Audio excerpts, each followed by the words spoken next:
Hello and welcome back to another episode of Tube Talk. We're back. We are back. And we've got a little bit to talk about. I just want to say we started looking at yearlings this week. First yearlings we've looked at, the January sales. So we're already getting into that next cycle, which is exciting. Yeah. Do we want to mention, just before we get into last week's review, we've had, is it our 13th winner? We have, Sophie, 13 winners in the last, roughly 5 weeks. So Go Racing! Been great. So, been good, great for everyone on both sides of the Tasman. Good work, team. Long may it continue. Now let's get cracking into last week. Sentimental Miss came third in Pukekohe. She was third at Otaki in the Wellington Stakes. Apologies. But that's all right, Sophie, we'll forgive you. A very unlucky third in the Group 3 Wellington Stakes. 3 back the fence, couldn't get out, finally got out, sprinted hard, just missed. She was third, but she was like a head and a nose behind the winner. A couple of strides later, she was in front. So, very good filly on the way up, goes to Eulogy Stakes. Next, watch out for her. She's an Oaks filly. She's got a lot of fun of her.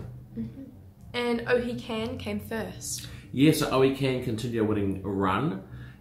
He won at Ellerslie, $26. Jumped, led, kicked away, won really well. So that's 2 in a row for him. Very exciting horse. 8 starts with 3 wins. He goes to the Dunstan Rising Stars final next on Boxing Day with $80,000. And in the same race, I should mention... Mactoom. Yes, you saw it too. Fastest last 600 of the day. Drew wide, got back, ran up Bumsy everywhere, couldn't get out. Very unlucky. He'll race Sunday the 16th at Ellerslie in the 72-1500. Just keep backing him. He'll as soon as he gets some luck, he'll win. And finally we had Pull Your Socks Up, who came second. Yeah, Pukekohe. Really good second, just got held up, sprinted hard. Probably should have got out a couple of strides earlier. She could have won. But still doing a bit wrong in her races, so it's actually not a bad thing she's run second, because it means she can go to another maiden next start, learn a bit more, and she'll get progressively better as she steps up over ground. Another really nice 3-year-old filly. We've got a great batch of 3-year-old fillies. And this week we've got quite a few rounds to get through, so we'll get into that. Starting on Friday at Riccarton in race 5 or 6, we have Rock the Cradle. 5 or 6, he's on the ballot in both races. He's probably an unlikely starter. I don't think he's going to make the field. And the track's probably going to be quite firm. He's got awkward draws in both races, and there's a nice race from at Wingatui next week, so he's an unlikely runner. And at Riccarton in race 9, we have got Black Pearl. Interesting runner. Second up over a mile. Lisa Allpress on board. Fresh up on Cup Day. She just dwelt a little bit in the starting gates and just sort of missed away a bit, and then just things just never went quite right for her. And she's a really funny filly, Mia. She either is on her game and just wins, or she's off her game and does nothing. So, interesting filly. I think the mile suits, all press on suits, good barrier rider. She'll be going forward. One question mark will be on the good track. We're trying her on good tracks. She's shown good form on wet tracks. But if she turns up in the right frame of mind, is certainly up to this race. And in the same race, we have got Major Issue. Unlikely runner on the ballot, needs 5 scratches to get a start. Likely to go to Wingatui next week. Has been in great form, very unlucky, going super. Is ready to put her hoof in the till when she gets a run. Running at Ellerslie on Saturday in race 8, we have got Starry Beale. Yes, she's a Dunstan qualifier for the Dunstan Feeds final on New Year's Day with $100,000. Was a sensational winner at his last start, showed a blistering turn of pace over 2,100 metres to win. Even the commentator said he couldn't win at the 200 and did.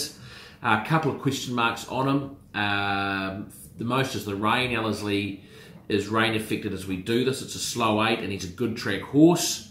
So that's a question mark, and his wins, all his wins have been left-handed. So there's 2 question marks on him, but there's no doubting he's a very good horse. He will run regardless probably of track conditions, because he needs to run to be ready for the final, to make the final. So he's got to run, but if it's a dead 6 slow track, his chances are very affected. He wants a good 3 dead 4.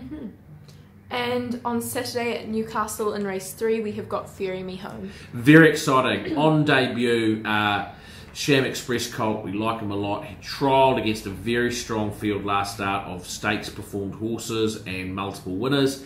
He ran second in that trial. He's got an awkward barrier draw. He'll go back in that field and he should be charging home late. He has been pulling and reefing a bit in his trials, and that'll be the big question mark for him on Saturday. How much he's learned from that. If he pulls his head off, he'll ruin his chances. If he settles, he's a nice chance of absolutely booming home. He's a nice staying horse on the way through. And finally, we've got Campari running at Rose Hill in race 8.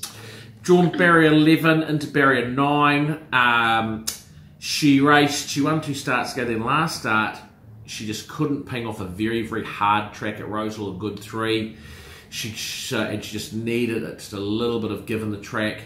If we don't get that give on the track on Saturday, she won't run. She'll be reserved for next Friday at Canterbury Park. There's an $80,000 race for her over 1,550 metres.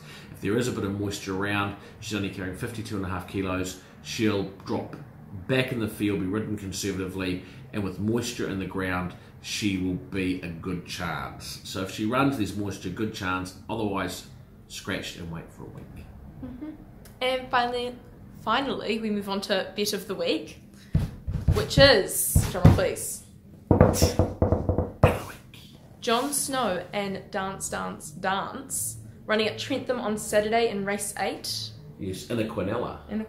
So I found it really hard to split these two. John, I think they're the 2 best horses in the field. I think they are the best horses in the field by a few lengths. Jon Snow ran in the Caulfield Cup. He's come back. He's trialled up well. And what I also like is there's a lot of rain around. He's very good on wet tracks. So I think he's an excellent chance. Dance has come up very well. Quality horse. She ran 3rd in the Group 1 Livermore Classic at last start. So I found it hard to split them. So I think Quinella those 2. And I think they should be running 1 and 2 of that race. Awesome. And that has been Tube Talk for another week. Bye. See you. This is a real horse race, just what we hoped we'd get. They're head and head, and both jockeys driving. It's the best horse from here in. They've got 200 yards to come. It's horse against horse. Both of them driving. Seabiscuit leads by a length. Now Seabiscuit by a length and a half. Wolf has put away his whip. Seabiscuit by 3. Seabiscuit by 3.